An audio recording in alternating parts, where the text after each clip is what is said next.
This is my review of New Life and New Civilizations, the Season 3 finale of Star Trek Strange New Worlds. When an ancient evil resurfaces to threaten the galaxy, Pike and crew must confront not only this dangerous enemy, but also grapple with revelations that for some will alter the course of their lives forever. The usual heads up that this review contains a load of spoilers, so if you've not seen this episode yet, maybe go check it out first before watching any further. That's a wrap for Season 3 of Strange New Worlds, and fittingly the show goes out with a finale that has a bit of everything. Big galactic stakes, a massive heaping of emotional character moments, lots of winks to things to come, and yes, more than a few moments that left me scratching my head, wondering what on earth I was even watching. New Life and New Civilizations is another one of those episodes that, while you can't help but admire the ambition and sheer audacity of it all, ends up mostly being an exhausting and, at times, pretty maddening thing. Once again, there are things here that I liked, moments that resonated quite nicely, and I also appreciate that the show is at least trying to do something a little different and play in its own lore a bit. But it's another episode that has a lot of problems with relentless plotting, way too much exposition, and that prevailing sense of deja vu that this show doesn't seem able or even willing to escape from. The episode marks the return of the Vesda, first introduced a few episodes ago in Through the Lens of Time. I think we all knew that they were going to turn up again sooner rather than later, and sure enough, here they are. Are the Vesda the most original creation? No, not really. The idea of pure evil, non-corporeal entities feels ripped right out of the DS9 playbook. But it's passable enough, and I'll always give the show credit when it tries to do something fresh instead of just endlessly riffing on the familiar. I like the expansion of the Vesda, these ancient evil beings trapped in an elaborate prison system, able to travel using an interdimensional network to move from planet to planet, which the show lampshades as technology so advanced it looks like magic. Is all this a little contrived? Yeah, but I can just about buy it. I also bought into the stakes of the episode, the consequences of what could happen should the Vesda be unleashed on the galaxy, and there are moments where the episode does well to convey the threat, giving us a palpable sense of dread and urgency. But all this is really just window dressing for the episode's big emotional core involving Pike and Captain Battel. It's been obvious for a while that something was going to happen with Battel, but I definitely didn't think it was going to be this, with Battel revealed as the Beholder, a guardian to fight the Vesda, frozen in place in the prison structure we first saw earlier in the season. It's an interesting turn, to say the least, one that feels like something the show has just pulled right out of its arse. But on a level, it kind of works, tying neatly into Pike's arc, recurring ideas around destiny and fate, and whether you can truly escape something that's seemingly preordained. And yeah, it's way better than the original theory that she was going to turn into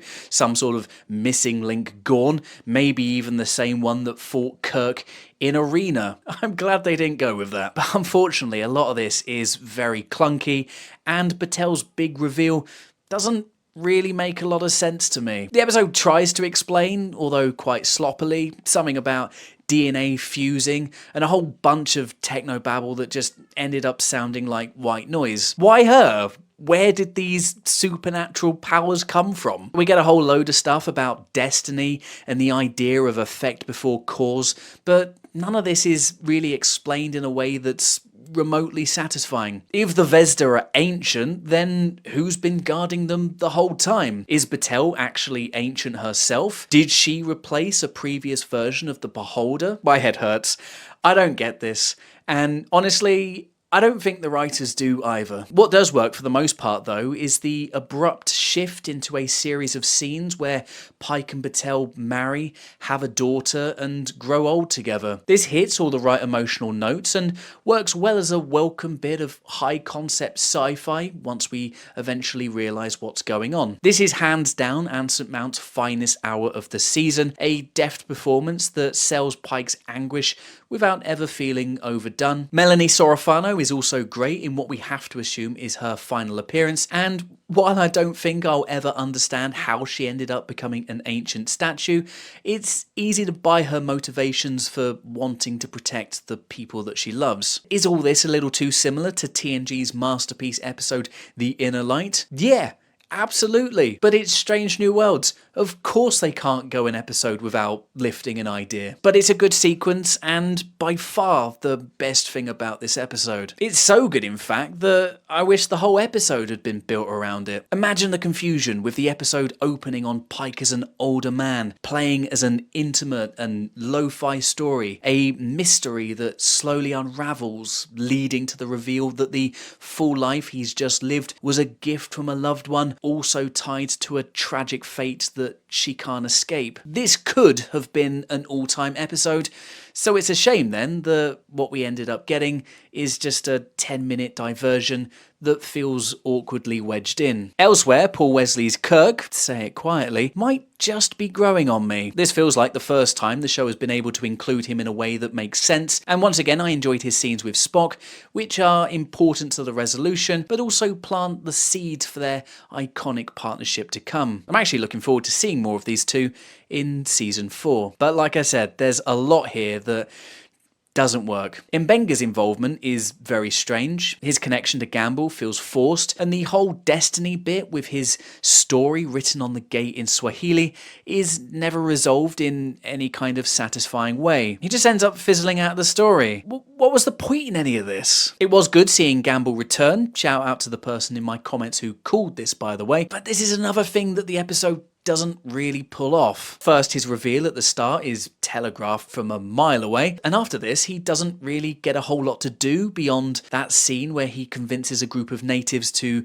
gouge out their eyes. Seriously, what is it with modern Star Trek and fucking eyeballs? There are also lots of issues in the final sequence inside the Vesda prison temple thing. Gamble and the Vesda are defeated way too easily, and like I said, aren't really given much to do except looking a bit evil with some CGI junk coming out of their hands. There's no action, no kinetic thrust that gives this sequence that essential life or death feel. It's just a bunch of actors standing around awkwardly on the usual AR set. There are also a whole load of other issues that combine to give this episode a very sloppy and haphazard vibe. La'an and Chapel excitedly talking about nerve pinch techniques when the away team is clearly in the middle of a vital mission to rescue Chapel's own missing boyfriend. La'an takes out 2 guards with said nerve pinch. This doesn't bother me too much, but what does is how everyone is now able to access the upper level. Did these guards never wake up? Were they never replaced? Did anyone else think it was strange that Spock and Ortegas took Kirk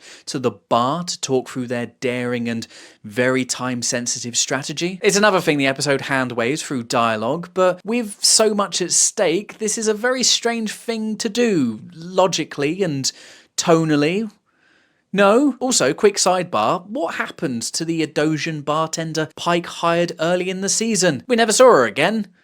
Where did she go? Why is it when the Enterprise and the Farragut combine to fire into the gate, none of the natives seem to care whatsoever? Couldn't they have at least directed the extras to look a little bit surprised? This isn't normal. Ugh, and everything with Pelia, who is just unbearable once again. I'm not even going to bother unpacking that doctor line. I'm not going there. It's cringe. Stop trying to make that crossover happen. But the biggest thing for me with this episode is the pacing. The episode moves way too fast, drowning us in a hyperactive scream of scenes crammed with exposition and the usual dialogue exchanges that move so fast you have to watch at half speed just to keep up. Everyone has to have a line. Everyone has to have a moment. But it comes at the cost of giving the episode much needed room to breathe. It's exhausting. And I almost forgot the featured music. An M83 track that plays over the closing montage. Now, I actually quite like the song. It's taken from one of my favourite albums of the 2010s, but God, I didn't like this. Featured songs playing at the end is a trope that belongs in daytime soaps or teen dramas airing on the CW, not Star Trek. This feels wrong. Annoyingly, the song actually sort of works in context, with the no time refrain working perfectly to capture all the melancholy. But it's a stylistic thing that I just don't like. It's an overused trope on TV, and Trek never needed a needle drop to sell emotion. Yeah, I think I'm pretty ready to wrap this up. New Life and New Civilizations is another mixed bag of an episode. On one hand, the episode does well to wrap up Battel's arc in a way that also continues to explore Pike's own impending doom. I like the return of Gamble and the Vesda, even though they're mostly wasted, and I like a lot of the performances, even Paul Wesley's Kirk, who continues to grow on me. But on the other hand, this is another bewilderingly busy episode, racing at breakneck speed, crammed with exposition for things that don't make much sense. It makes questionable creative decisions, once again evokes memories of much better Trek, and just generally feels very shoddy in places. As a finale, it has its moments, some are even quite beautiful, but it never fully comes together, and for that reason, I'm giving New Life and New Civilizations a 6 out of 10.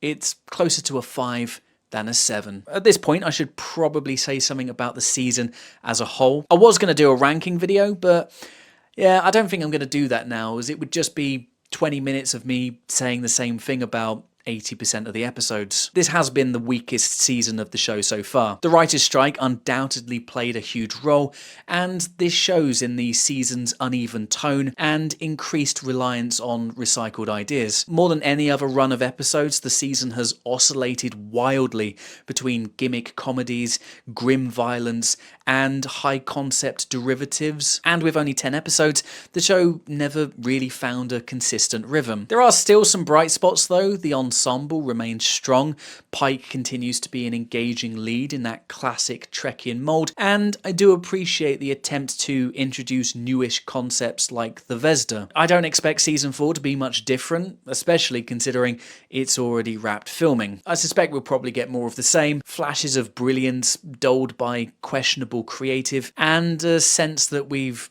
seen it all before. Still, it is Star Trek. I'm sure I'll find some things to enjoy, so bring it on. But what did you think of this season and season 3 overall? Did you love it? Did you hate it? How would you rate it? Let me know in the comments below. Thanks for watching, subscribe for more Star Trek reviews, and until next time, live long and prosper.